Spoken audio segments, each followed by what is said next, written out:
Festa dell'uva organizzata dalla Proloco Ricreativa di Sant'Angelo in occasione dell'annuale sagra di San Michele. Dalle 21 il programma prevede serata tutta giovane all'insegna della musica rock con la partecipazione del complesso Use It.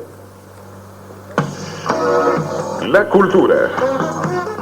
Camillo Pavan è l'autore del libro Drio al Sil, Storia, vita e lavoro in riva al fiume a Sant'Angelo e Canizzano. Il libro passa in rassegna attraverso la storia dei due comuni più intimamente legati al fiume e le varie attività legate al Sile.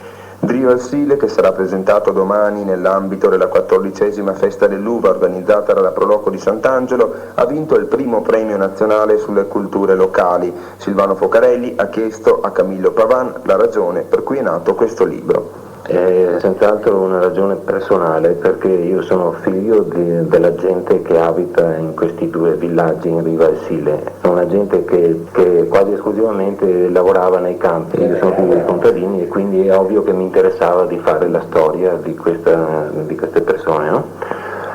I nostri due villaggi in particolare erano nella quasi totalità, proprio quasi al 100% contadini. Quelli che non erano contadini, gli abitanti che non erano contadini, erano o piccoli artigiani o mugnai, ma ben sappiamo che i mugnai lavoravano appunto per i contadini. Quindi è giusto studiare questa storia.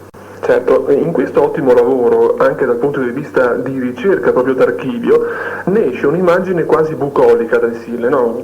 Forse con addirittura la possibilità, come è stato scritto qualche tempo fa ovviamente, di berne l'acqua. Ma ora il Sile com'è, Pavan?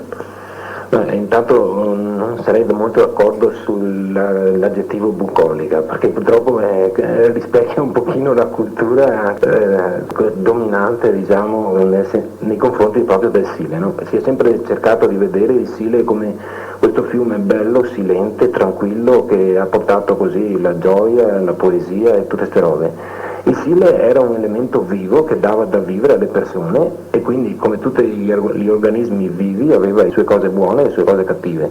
I contadini nostri, anche loro a modo loro, facevano della poesia, ma prima e soprattutto lavoravano e trovavano nel Sile la capacità di vivere e di sopravvivere. Quindi il Sile, rispondendo alla domanda che mi facevi, ora come ora è messo in una situazione molto grave, anche a monte della città, proprio in quel tratto che tutti i nostri esperti, quando fanno le analisi, dicono il nostro tratto a monte della città è un fiume vivo, in realtà non è affatto vero secondo me.